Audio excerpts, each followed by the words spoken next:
Cannabis Common Sense, the show that tells the truth about marijuana and the politics behind its prohibition.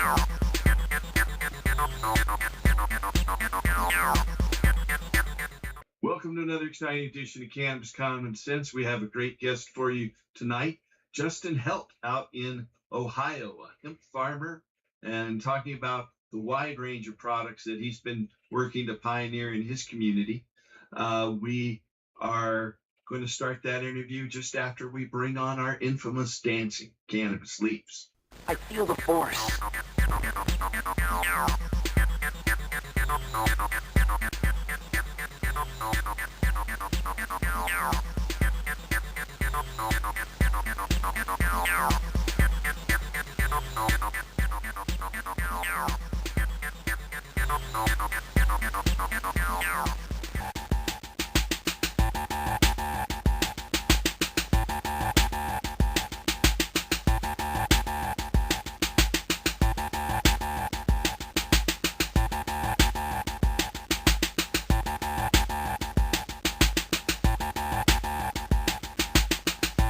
If you are a loved one, are looking for help finding a doctor who can help you with medical marijuana, you can call us.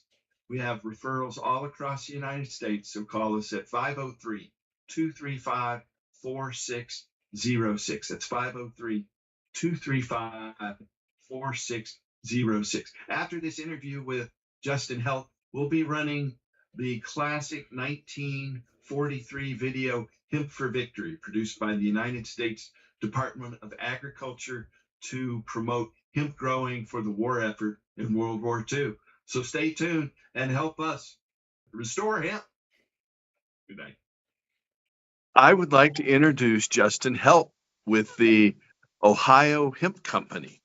And Justin, you're a farmer, is that correct? Yes, it is. We are actually one of very few hemp farms in Ohio that's particularly focused on fiber and grain applications. We got our start back in 2019, actually right before our governor actually legalized it and got the program set up. We had actually started out doing some market research. We went down to Kentucky and got a bunch of CBD products and brought them up and set up at the flea market and some farmers markets and stuff like that to kind of get a feel for what people were looking for and what kind of products would sell. And it was overwhelmingly like people looking for pain relief and things like that, which is not exactly the target market that we had necessarily expected to find. And then as the CBD industry kind of it went through a course of boom and bust, didn't it? Yeah, exactly. So kind of as that fell off in kind of the second year of production for us, we quickly pivoted into fiber and grain stuff. And also, like, I come from a 4-H and agricultural background growing up. So we quickly also realized that we were probably never producing hundreds of acres of CBD plants, and the amount of hands-on labor that takes. So it seemed like fiber and grain stuff was a little bit of a better fit for us, as well as just the immense possibilities of what you can do with those parts of the plant. Really excited and intrigued us. So, you know, those are huge, and I hold, and I'm sure you probably agree that that's a major reason that cannabis was made illegal, were the seed products and the oil and the competition with wood-based paper had a lot to do with the whole creation of the marijuana myth.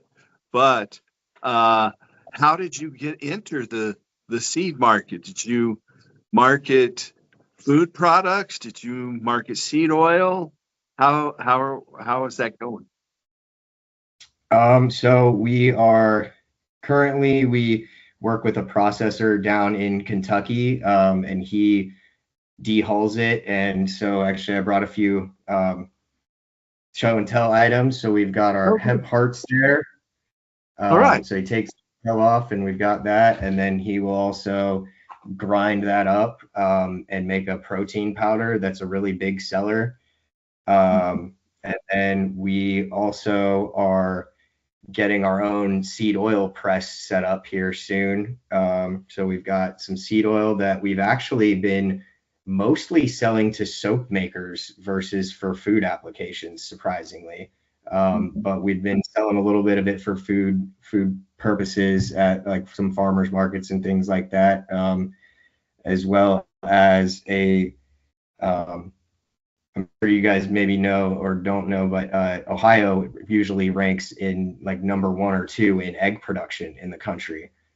So with the approval of the hemp seed meal for chicken feed for laying hens, we see that as a huge, huge opportunity. So we're working on a university research project with the professor from Ohio State up at the Worcester campus. So he's going to be testing out feeding it to the laying hens and then testing those eggs. And what we expect to find there is similar to what other studies have found, that those eggs then have higher protein and higher omega-3 and 6 fatty acid content. Yeah. That makes sense to me. That's what I was thinking before you said it as well. Kind of just looks like chocolate frosted flakes to an extent. So for animal feed, do you hull it, or are they getting whole hemp seed, or how's that work? That's the leftover from the seed press. So after you press the oil out, the leftover seed meal material. Okay. Yeah, I've heard. Yeah, that can be used for a lot of different animal feeds, but then you're extracting the oil. So in terms of your oil press, how many gallons of oil do you get from your hemp seed? So you get generally about, to make a gallon of hemp seed oil, usually takes about 32 to 33 pounds of seed, actually. And then you'll get about 24 to 25 pounds of seed meal off of it as well at the end, because the seeds are usually around 30% oil content. But obviously, no extraction process is 100% efficient. So you generally get the animals that eat the cake or the hemp seed cake, they're going to benefit from that leftover omega-3s and oils. Absolutely. Your healthier chickens, healthier eggs is just better all around. So how many pounds of hemp seed are you harvesting per acre, and how many acres of it are you growing? So the past few years, we've done a little over 100 acres every year, up to 150. So is that solely hemp seed, or does that include fiber? Are you growing both simultaneously? About 3 years ago, we did a lot of about 110 acres of fiber for a bioplastics company up in Michigan. And that actually is going to be, it's either in or is about to be in the Jeep Cherokee roof racks. And then the past 2 years or 3 years, I suppose, we've done a little over 100 acres of dual purpose. So we've been taking the combine through the field first and harvesting all the seed, and then we'll go back through with the sickle bar mower and bale the rest of the fiber up into big round bales. So altogether, you have a couple 100 acres? Okay. Are you working with other growers, or how's that working in your community? Yeah, so the number of hemp growers after the first couple of years in Ohio, a lot of them were small acreage CBD growers. So our number of growers has gone from over 300 down to in the 20s, maybe 27, 30 tops growers. And the majority of them are still doing mostly CBD production. So we've been actively going out to, Farm Bureau events and Soil Water Conservation District events and things like that, and trying to show your more normal row crop farmers that fiber and grain production is really much more similar to the way that they already grow their crops than they may have thought. Yeah. 'Cause Yeah, obviously the special. CBD production is a lot more about producing cannabis flowers, and that's Mhm. fraught with tons of different problems. I'm sure you know. Exactly. So all the big farmers around, they've always just looked at hemp as, oh, that's a specialty crop. Like you grow it like strawberries and tomatoes in raised plastic beds and lots of hands-on labor. And we're like, but if you do it for fiber and grain, it's really not. It's just like any other row crop out there. We use the same combine header that they would use to harvest their wheat or their soybeans. The same round baler you make hay with. So it's really not that dissimilar to a lot of other big agriculture in the area. So we've been trying to get that point across and get other farmers excited and into the industry, hopefully to support the processing facility that we're working to create. Mhm. How did you first find out about hemp and become interested in hemp and get your hands on? Yeah, it's kind of a wild story, actually. I had done some marketing for a craft brewery as my first job out of college. And when I moved back home shortly, a little bit before COVID, I guess like 2018-ish, had originally thought about opening a craft brewery. And we went to an extension seminar called like Hemp, Hops, and Beyond. And we were mostly there to learn about hops, actually, and to potentially start growing our own hops for a craft brewery. And that's kind of how we went into the meeting. And then on our way out of the meeting, ended up staying about half an hour, maybe up to an hour after the seminar to talk with Dr. Craig Schlettenhofer from Central State. And he kind of put us onto the hemp thing and was telling us all the different possible uses. And it kind of just went from there. And he was like, hey, if you guys want to get involved in hemp growing, like I've got a research project you could be a part of, and we need some farmers to help us do this because we need some acreage. And When was that? When did that happen? that? When did that happen? That was late 2019, I believe. Okay. So then like just a few months after that, we heard the announcement that DeWine had got our hemp program set up and they were looking for applications from prospective growers. And we went ahead and put our name in the hat there, and it kind of all went from there. Although the first time, so some of the land that we got started on at first was my parents' farm. And when we first brought the idea up, my mother said, it'll be a cold day in hell before you grow that on my property. And lo and behold, 6 months later, we had her out there helping us plant clones. All right. Well, you showed her the facts. I'm sure the fact that you were aligning with a research project from, was it Central State, Ohio? I'm sure that helped turn the tide. Oh, absolutely. She's a veterinarian. So once we actually showed her some white papers and some like university research projects and things like that, she came around a little bit. Good. Facts help. So in terms of the fiber, what are you doing with the fiber? Yeah, so the first few years we were mostly selling our fiber to the bioplastics company up in Michigan to make some car parts with. Okay. I think this one is about 40% hemp fiber.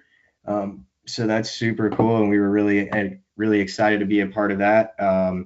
And now actually for this upcoming year, we are going to be selling our fiber down to Kentucky to Hempwood.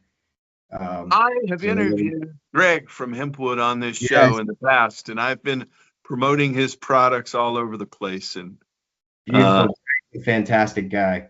Well, that's exciting. And so I know his business is growing rapidly, and so I was wondering if you were affiliated somewhat. Yeah, we're real excited to be working with him this year, and I actually just finished getting ready to finish putting down some hempwood flooring in my new office in our old Right. 1890s farmhouse that I've been renovating, and we've put hemp wool from Hempatexture all up in the walls in the attic for I insulation. just ran into them in Idaho. Yeah, I got a hotel room and I looked out the window and there's Hempatexture here, oh, and I just driving off right the there. interstate, coming back from the NOCO Hemp Expo Yeah. last summer, and so I just happened to stop in and saw they were there, which made me more informed. Now, what I gotta pitch hemp wood just a little bit because they produce a product that is stronger than any wood. It's stronger than mahogany, oak. It's almost as strong as steel. If you Google hardness of materials, hemp wood is right there next to steel, which is one reason their flooring project is booming, because it's and they don't have toxic off gassing. They just add a little bit of soybean oil, but maybe you can get them to use hemp seed oil instead of soybean oil. Have you discussed that with them at all? Not necessarily, actually, because it's actually the what's left over from the soybean oil pressing. That's what they use, the soybean flour. Ah, I see. Okay. That's how they make their glue. Yeah. But yeah, it's a super cool product, and we absolutely love it. And it even won the award for the coolest thing in Kentucky a couple years ago. Yeah. I first ran into them at the Southern Hemp Expo in Raleigh, and we both were in Nairobi, Kenya, for Kenya Expo back in January of last year. In fact, I had taken a sample. I took sample packs of his products all through Latin America and gave them away to Mike in Argentina. Maybe he told you that. And that's how we met, through my friend Mike in Argentina, who set up this interview. But I'd given him some hempwood products, and I also took him to Ecuador and Peru and Colombia and Mexico. But when I went to Nairobi, Kenya, I had some, and Greg did not have any. His samples didn't show up. So I was able to give him my sample pack, so he had something to show there. Anyway. Yeah. I was at that NOCO Expo last summer. Yeah, they've been going all over the place, and we've been trying to showcase their stuff as much as we can wherever we go. And his little display of all the different floorboards there was actually probably one of the showcase items at our booth at Farm Science Review back in 2024, and that's what had the most heads turning when they're walking by, and they'd come over and take a look, and then we'd pull them in and be like, yeah, this is actually made out of hemp, and you want to see everything else that we can make out of hemp? And it was really, really cool. And then last year we were fortunate enough to be a part of the 4-H STEM exhibit there, and we had a booth set up, letting kids actually come up and pack in some hempcrete into a wall cavity. I know you said that you had worked with 4-H. Did you work with 4-H as a kid, or is this just with your company more recently? Well, it's all because of kind of the connections that I made when I was a kid. Yeah. Grew up in it. My grandfather actually, Jim Helt, he actually just recently passed away a couple weeks ago. My condolences. I'm sorry. Appreciate that. But he actually ran the 4-H program for the state of Ohio for a number of years. And was very influential in getting like inner city 4-H programs set up down in Cincinnati and things like that. So we're trying to make him proud out here, and we love working with them, and getting the kids excited. They're usually a little more open-minded, and then they're like, Mom, Dad, check out this super cool stuff. Like, we actually had that happen and ended up helping a young couple with a flooring store to insulate their chicken coop with hempcrete, based off of what we'd showed them at the STEM booth. Mm-hmm, mm-hmm. So tell me more about how you your farm and your family background in farming. Yeah, so we're actually about to apply for our Centennial Farm poster to go up at my grandfather's farm out on the other side of Columbus, in Dresden, Ohio, and we're over in New Carlisle, so just a little bit northeast of Dayton. So I grew up out here on the farm.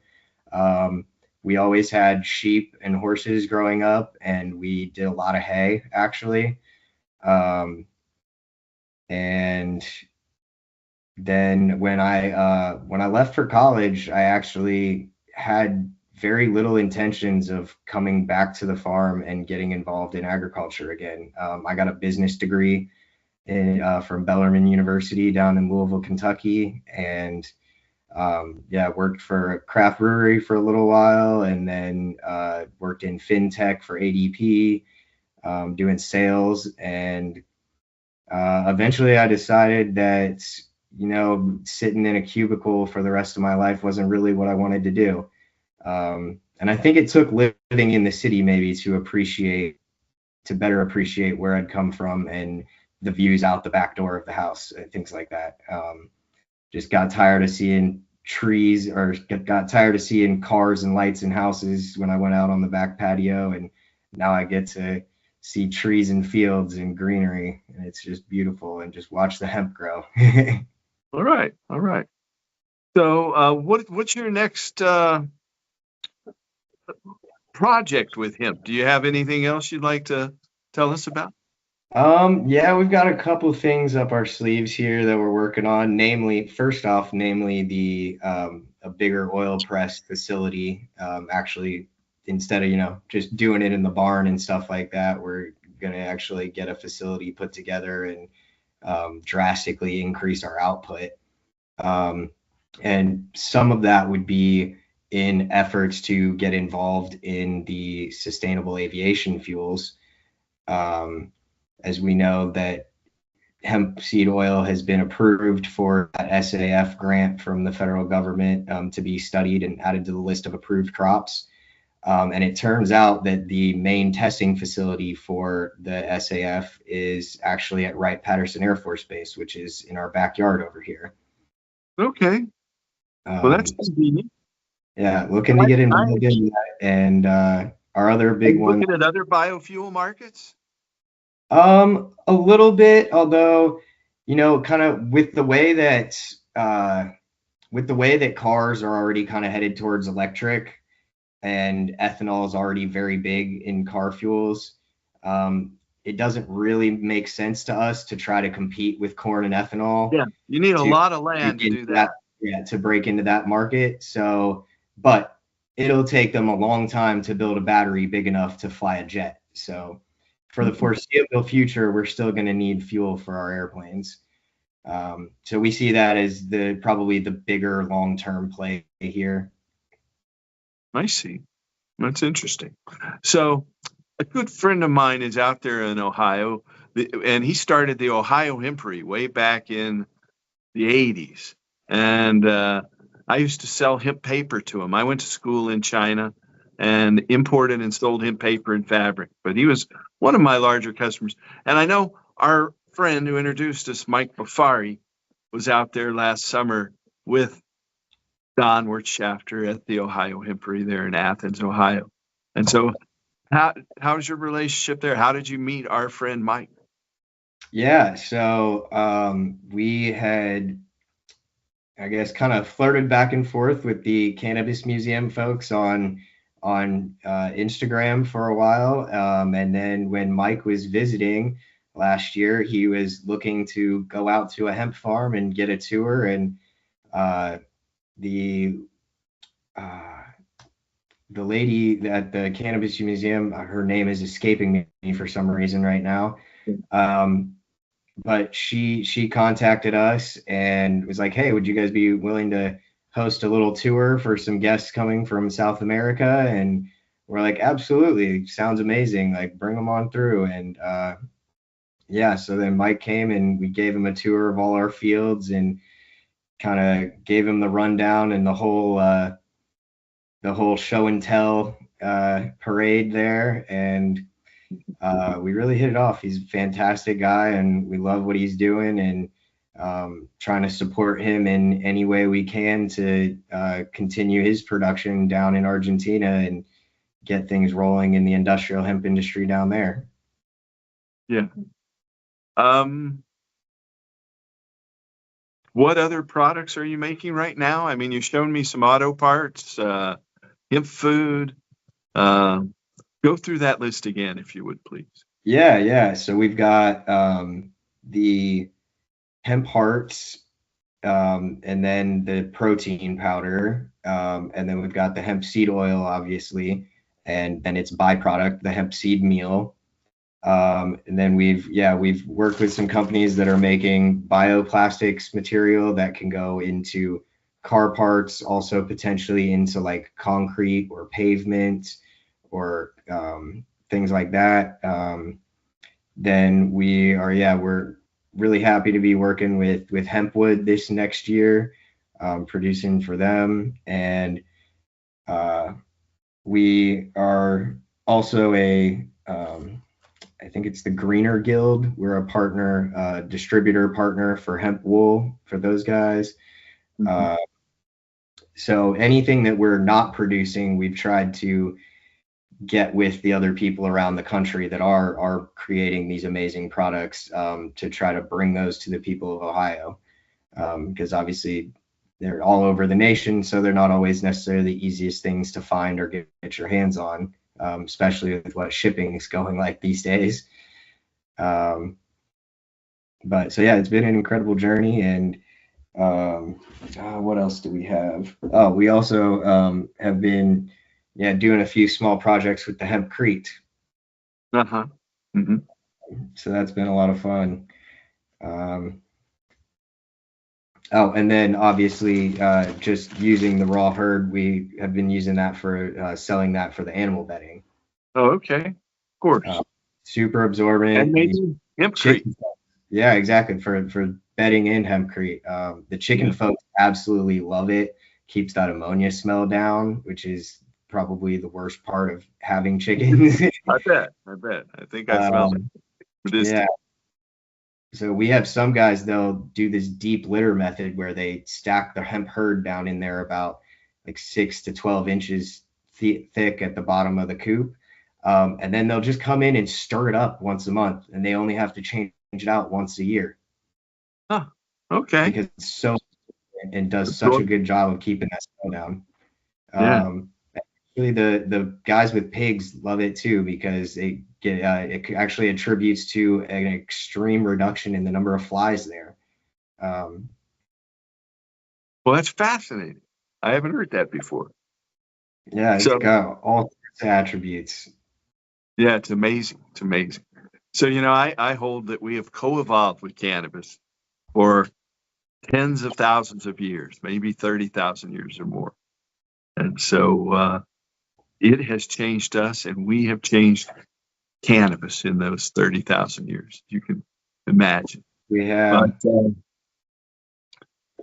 We like to start your presentation off with some of those photos of the items that they found out in ancient China, like the burial shawls and things like that they've confirmed were made out of hemp. And those are tens of thousands of years old, potentially. And hemp is still an integral part of Chinese funeral rites. Even in modern day China, after the Communist Revolution, they still wear hemp clothing and a hemp collar, a white hemp collar, during funerals. And they burn hemp paper items to send them to their ancestors in the afterlife. Ancestor worship being one of the big spiritual practices in China. And it's also part of Shinto. It's hemp and rice are the two sacred crops in Shinto religion. And so all Shinto shrines have numerous hemp decorations, big hemp fiber bundles on their altars, hemp white linen lightning bolts hanging from their gates. And when the Japanese emperor is coronated, they use hemp in the coronation ceremonies. A new emperor was coronated back in 2019, and the old one, his father, resigned, which is unusual in that culture. But when they harvested the hemp, the Shinto priests were wearing all hemp garments. There's one family that's been growing hemp in Japan for the emperor since 800 AD. And so they've been allowed to continue growing. Hemp was first criminalized in Japan by General MacArthur in 1945. But there are several hemp farmers that are licensed to cultivate hemp in Japan just for the Shinto shrines and their Wow. material on their altars. That is amazing. If you go outside of communist China, in Chinese traditional cultures in Indonesia and Malaysia and Taiwan, they still practice what is called the Wufu, where it's called the 5 levels of mourning, and each of them involve hemp. And there are photos of that out there, and they have to wear hemp hats, hemp clothing, hemp shoes, and if it's in your family, you have to carry a hemp staff. And in traditional China, I don't think it's enforced these days, but you had to wear that for 18 months if your father or grandfather, paternal grandfather, passed away. So hemp has been involved in many of the world's Yeah, that's absolutely incredible. practices back many years. One of our fiber varieties that we're growing this year is actually a Chinese variety. Based on our latitude, we found out that maybe some of the hemp varieties from Southeast Asia would probably grow really well here in Ohio, and it has turned out to be the truth. Really? We have some of these varieties have grown 10 to 15 feet tall here. Mm-hmm, mm-hmm. It's Great. like walking through a jungle. Right. So, if someone wanted to reach out and contact you, Justin, what would they do? So you can find us on Facebook, Instagram, and LinkedIn. We have company accounts on all 3 of those, the Ohio Hemp Company, as well as send us an email at ohiohemp@tohc.us. TOHC, what does that stand for? Is that a local ISP? Oh, the Ohio Hemp Company. So it's your domain. Yep. Okay, that makes sense. I should have caught that. No, it's okay. No, everybody, it always slips by them at first until we point it out there, because everybody's not thinking about the T at the beginning. Mm-hmm. But that's just a little shout out to our Ohio State heritage there and the Ohio State University. So we thought that was kind of fitting for our company name, and we've been trying to weasel our way into doing some research project with them, which we finally have succeeded in doing. And we're actually, a lot of some of the varieties that we're growing this year are actually going to be part of a variety trial, and we're going to get that published in Ohio State's, it's called the E-Fields Trials book, but it's basically a big booklet of farmer-led research trials that they put out every year. Mm-hmm. That's exciting. Do you have any other events or anything planned for this season or next? Most likely going to be at Farm Science Review here in September again, showcasing hemp and everything it can do to the Ohio farmers, and trying to get some more people interested in growing it, because once we get this facility going, there's no way we'll possibly be able to produce everything that we need ourselves. So we're hoping to over the next few years get enough people involved to have at least a few thousand acres of hemp being produced here in Ohio. So a little bit behind you guys out there, but it's hard to get these corn and soybean guys to change over. I can imagine. They want somewhere convenient right around the corner to go sell it. So we got to make that happen. Let me ask you, are there any other topics I've skipped or anything that you want to talk about?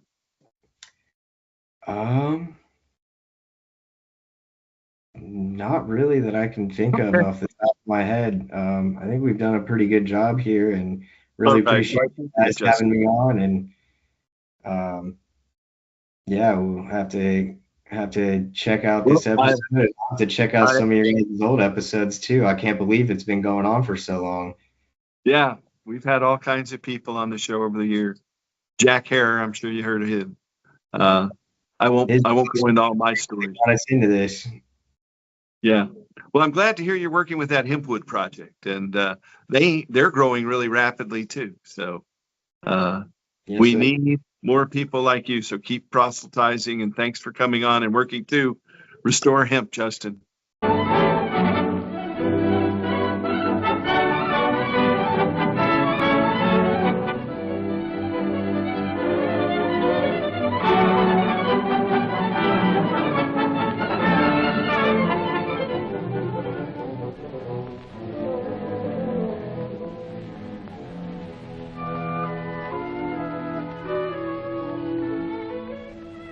Long ago, when these ancient Grecian temples were new, hemp was already old in the service of mankind. For thousands of years even then, this plant had been grown for cordage and coarse cloth in China and elsewhere in the East. For centuries prior to about 1850, all the ships that sailed the western seas were rigged with hempen rope and sails.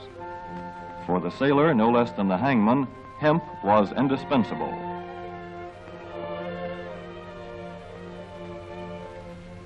A 44-gun frigate, like our cherished old Ironsides, took over 60 tons of hemp for rigging,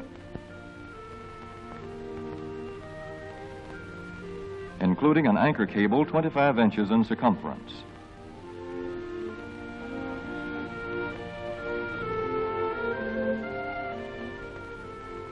The Conestoga wagons and prairie schooners of pioneer days were covered with hempen canvas. Indeed, the very word canvas comes from the Arabic word for hemp. In those days, hemp was an important crop in Kentucky and Missouri. Then came cheaper imported fibers for cordage, like jute, sisal, and manila hemp, and the culture of hemp in America declined.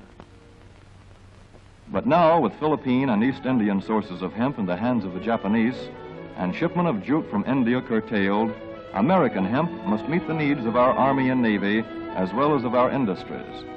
In 1942, patriotic farmers, at the government's request, planted 36,000 acres of seed hemp, an increase of several thousand %. The goal for 1943 is 50,000 acres of seed hemp. In Kentucky, much of the seed hemp acreage is on river bottom land such as this, along the Kentucky River Gorge. Some of these fields are inaccessible except by boat. Thus, plans are afoot for a great expansion of the hemp industry as a part of the war program. This film is designed to tell farmers how to handle this ancient crop, now little known outside Kentucky and Wisconsin. This is hemp seed. Be careful how you use it. For to grow hemp legally, you must have a federal registration and tax stamp. This is provided for in your contract. Ask your AAA committeeman or your county agent about it. Don't forget, hemp demands a rich, well-drained soil such as is found here in the bluegrass region of Kentucky or in central Wisconsin.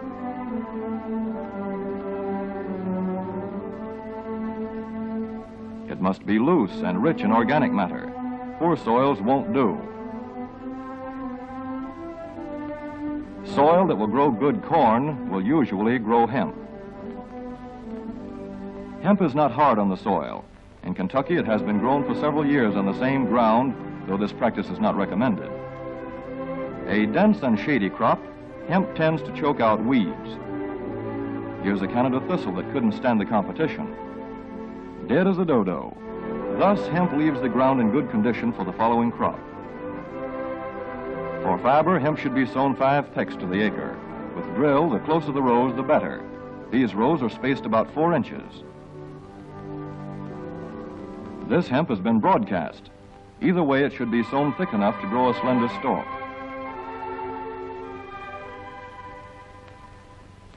Here's an ideal stand. The right height to be harvested easily, thick enough to grow slender stalks that are easy to cut and process.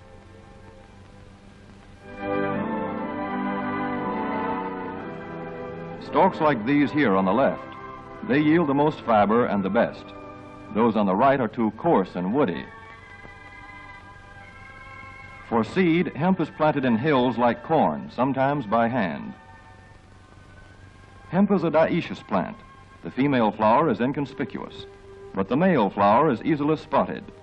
In seed production, after the pollen has been shed, these male plants are cut out. These are the seeds on a female plant. Hemp for fiber is ready to harvest when the pollen is shedding and the leaves are falling. In Kentucky, hemp harvest comes in August. Here, the old standby has been the self-rake reaper, which has been used for a generation or more. Hemp grows so luxuriantly in Kentucky that harvesting is sometimes difficult, which may account for the popularity of the self-rake with its lateral stroke.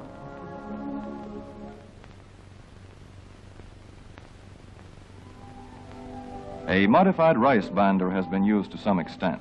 This machine works well in average hemp.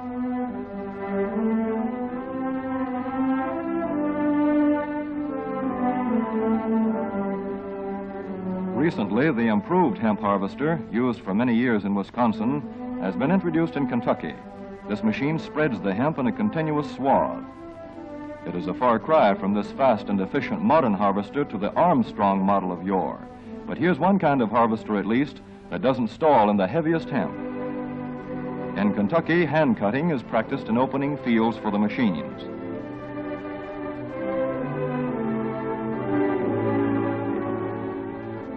In Kentucky, hemp is shucked as soon as safe after cutting, to be spread out for retting later in the fall.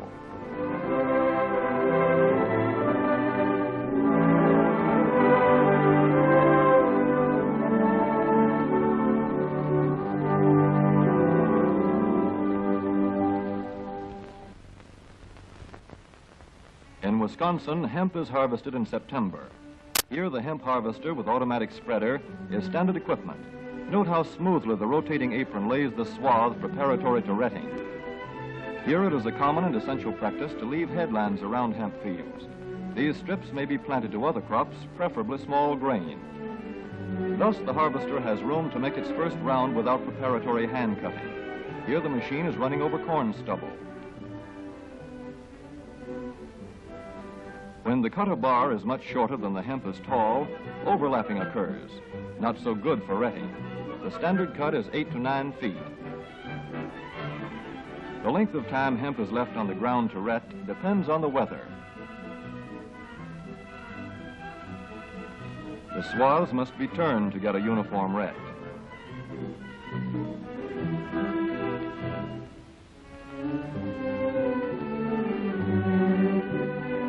When the woody core breaks away readily, like this, the hemp is about ready to take up and bind into bundles.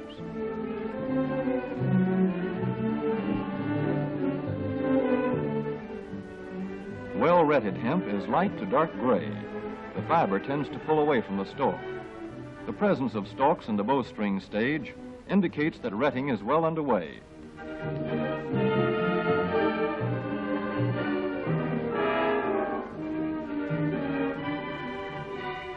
When hemp is short or tangled, or when the ground is too wet for machines, it is bound by hand. A wooden buck is used. Twine will do for tying, but the hemp itself makes a good band.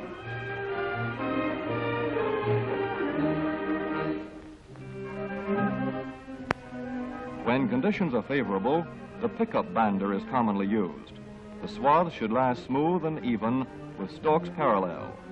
The picker won't work well in tangled hemp.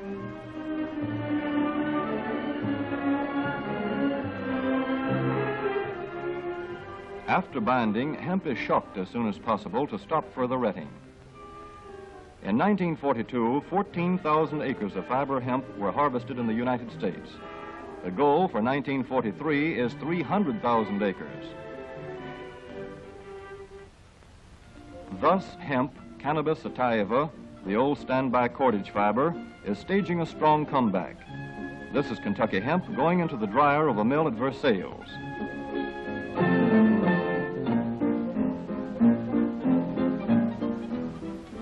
In the old days, breaking was done by hand, one of the hardest jobs known to man.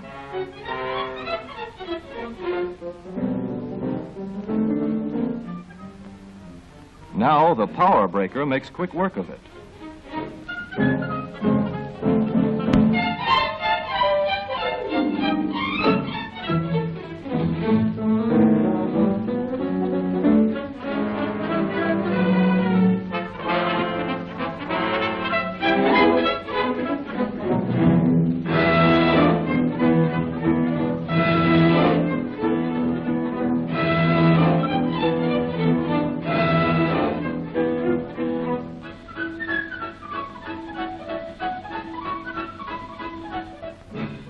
Spinning American hemp into rope yarn or twine in the old Kentucky River Mill at Frankfort, Kentucky. Another pioneer plant that has been making cordage for more than a century.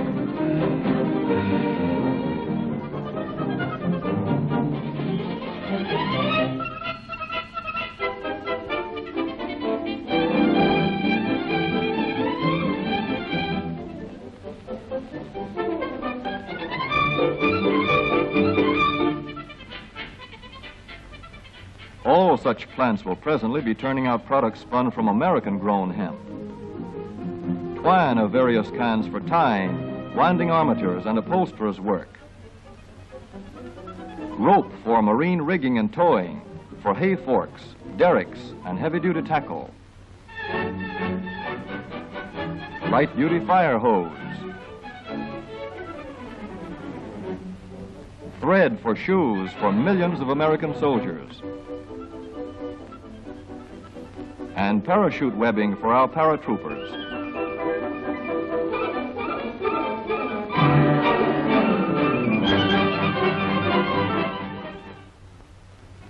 As for the United States Navy, every battleship requires 34,000 feet of rope, and other craft accordingly. So here in the Boston Navy Yard, where cables for frigates were made long ago, crews are now working night and day making cordage for the fleet. In the old days, rope yarn was spun by hand.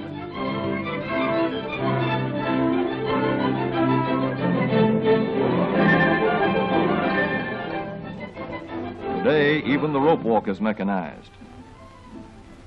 160 fathoms to go.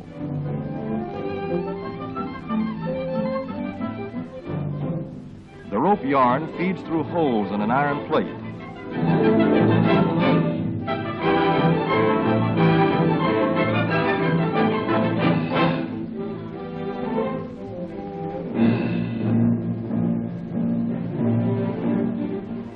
This is Manila hemp from the Navy's rapidly dwindling reserve. When that is gone, American hemp will go on duty again. Hemp for mooring ships, hemp for tow lines.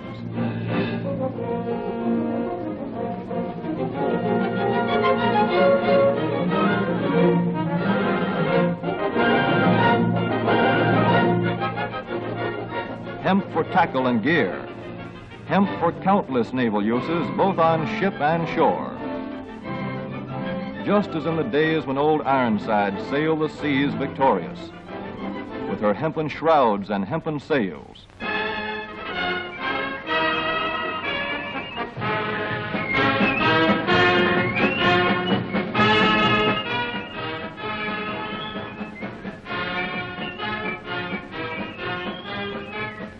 Hemp for victory.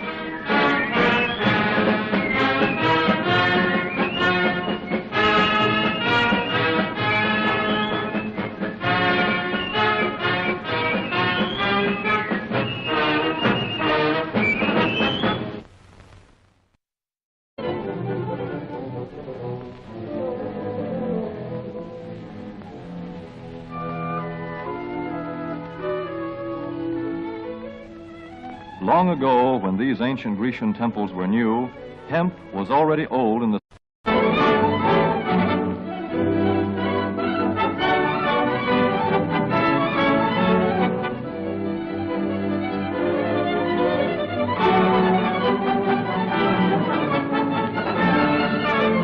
cherished old Ironsides took over 60 tons of hemp for rigging.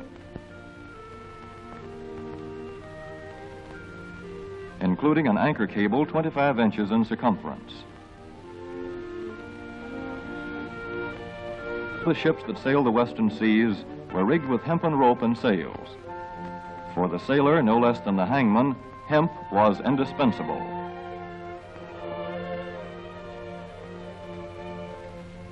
A 44-gun frigate like our service of mankind. For thousands of years even then, this plant had been grown for cordage and coarse cloth in China and elsewhere in the East. For centuries prior to about 1850, for hay forks, derricks, and heavy-duty tackle, light-duty fire hose, thread for shoes for millions of American soldiers, and parachute webbing for our paratroopers.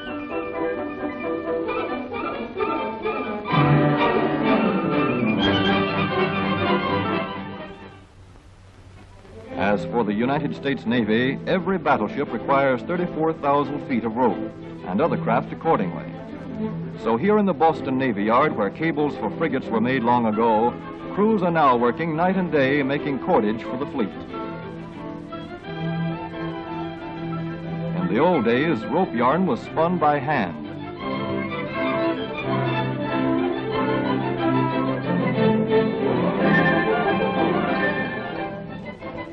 Today, even the rope walk is mechanized. 160 fathoms to go.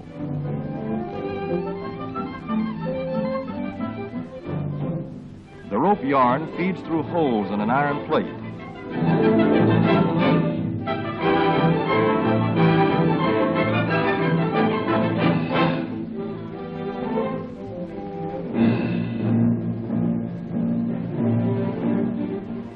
This is Manila hemp from the Navy's rapidly dwindling reserve. When that is gone, American hemp will go on duty again. Hemp for mooring ships, hemp for tow lines.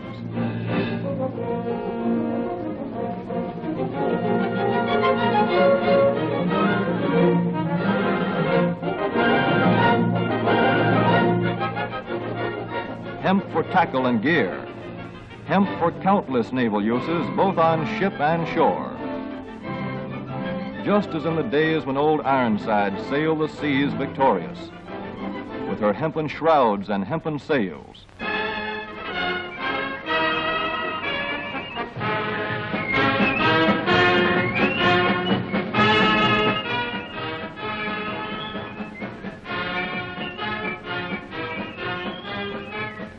Hemp for victory.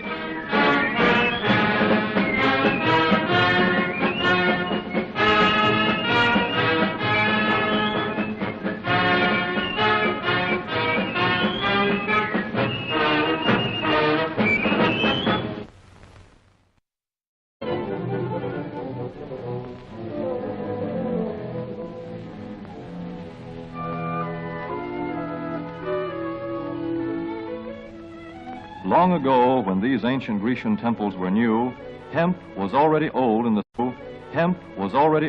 service of mankind. For thousands of years even then, this plant had been grown for cordage and coarse cloth in China and elsewhere in the East. For centuries prior to about 1850, all the ships that sailed the western seas were rigged with hempen rope and sails. For the sailor, no less than the hangman, hemp was indispensable.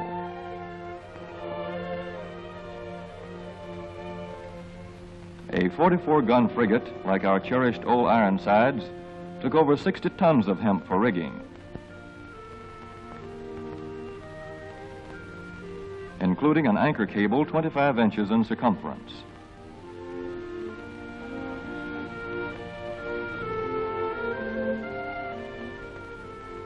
The Conestoga wagons and prairie schooners of pioneer days were covered with hempen canvas. Indeed, the very word canvas comes from the Arabic word for hemp. In those days, hemp was an important crop in Kentucky and Missouri.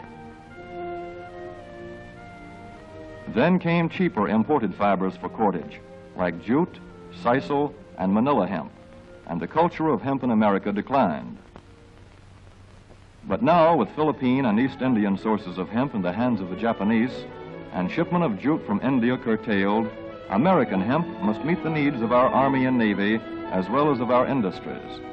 In 1942, patriotic farmers, at the government's request, planted 36,000 acres of seed hemp, an increase of several thousand percent.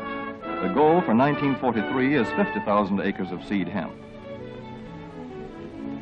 In Kentucky, much of the seed hemp acreage is on river bottom land such as this, along the Kentucky River Gorge. Some of these fields are inaccessible except by boat. Thus, plans are afoot for a great expansion of the hemp industry as a part of the war program. This film is designed to tell farmers how to handle this ancient crop, now little known outside Kentucky and Wisconsin. This is hemp seed. Be careful how you use it. For to grow hemp legally, you must have a federal registration and tax stamp. This is provided for in your contract. Ask your AAA committeeman or your county agent about it. Don't forget, hemp demands a rich, well-drained soil such as is found here in the bluegrass region of Kentucky or in central Wisconsin.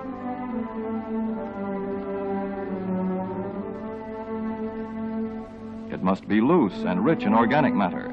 Poor soils won't do. Soil that will grow good corn will usually grow hemp. Hemp is not hard on the soil.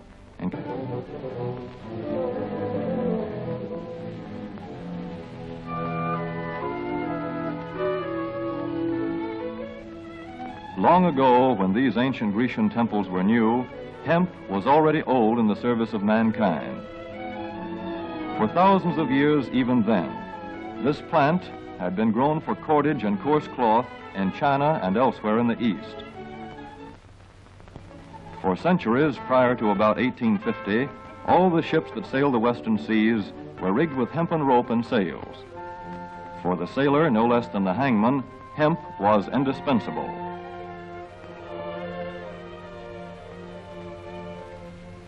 A 44-gun frigate, like our cherished old Ironsides, took over 60 tons of hemp for rigging, including an anchor cable 25 inches in circumference.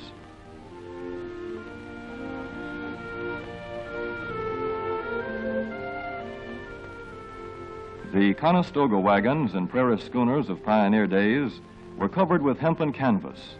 Indeed, the very word canvas comes from the Arabic word for hemp. In those days, hemp was an important crop in Kentucky and Missouri. Then came cheaper imported fibers for cordage, like jute, sisal, and manila hemp, and the culture of hemp in America declined. But now, with Philippine and East Indian sources of hemp in the hands of the Japanese, and shipment of jute from India curtailed, American hemp must meet the needs of our Army and Navy as well as of our industries.